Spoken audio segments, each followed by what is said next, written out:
Welcome back. We're so happy to see our friend Dr. Amy Blansit of the Drew Lewis Foundation. She was here, was it like a couple months ago? Yeah, 2 months ago. 2 months ago, and we were joking with her, half joking, about her authentic paella. Yes. Now, you're recently just back from Spain. Correct. Where you kind of cohabitate. I do, yes. On and off. Yes.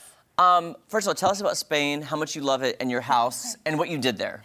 So my sister moved there over 20 years ago. She's married and has a child, so I visit often. And one of the things about Spain that I get to say is related to work, especially when I was at the university, is that it's known by the World Health Organization as the healthiest country in the world.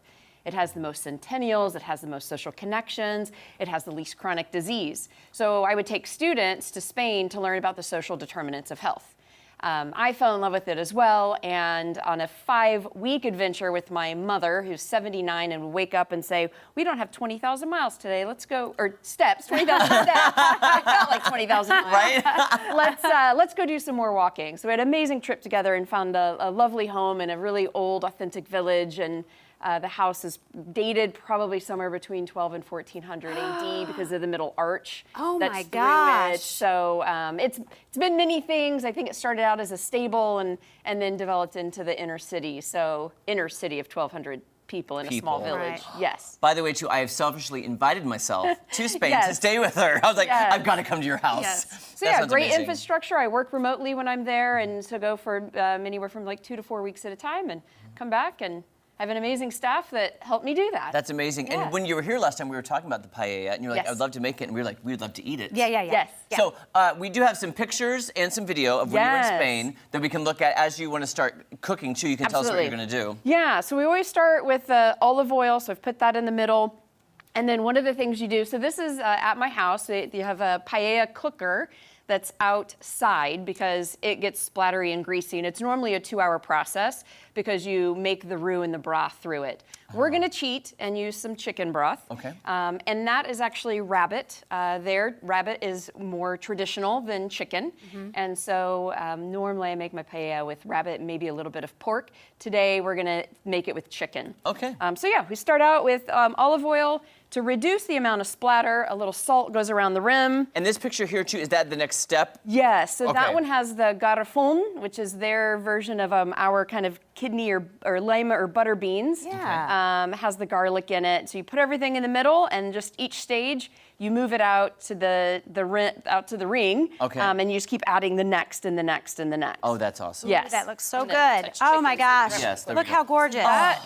That is the view from the village, looking out from my friend's back patio.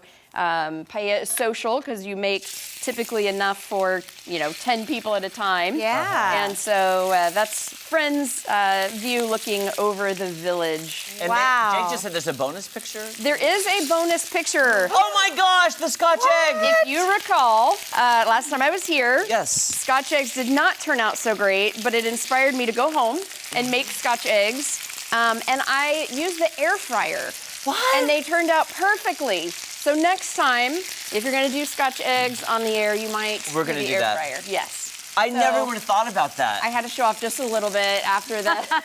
After the slightly raw eggs, we may Oh, have eaten. I didn't catch that. Yeah. Yes, you No. missed that one. May have been a little raw, but Raw. look, you're invited to come back and monitor and help us make them in the air fryer to make sure they're properly cooked. Perfect. Perfect. Properly, yes. Yeah. Okay, so you put these are the chicken thighs Chicken that I thighs. got Yes. yesterday. Correct.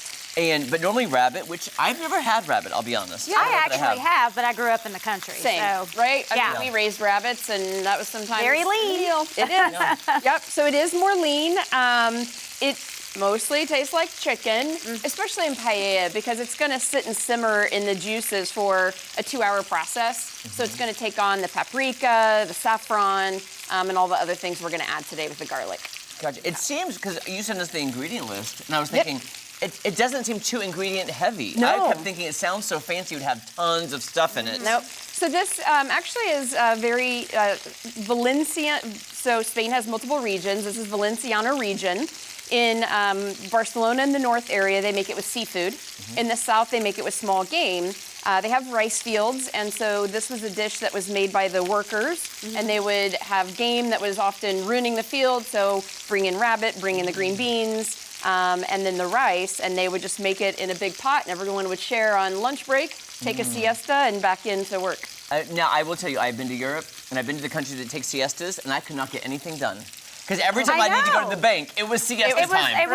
You're right. Yes. Absolutely Always right. the siestas. Yes. Do you need a spatula? I forgot I a do spatula. need maybe something eventually. I'm Tongs gonna or need a spoon, spatulas a or spoons. tong. I'm so sorry. I was pulling stuff this morning, not even thinking. You're using your hands. Yeah.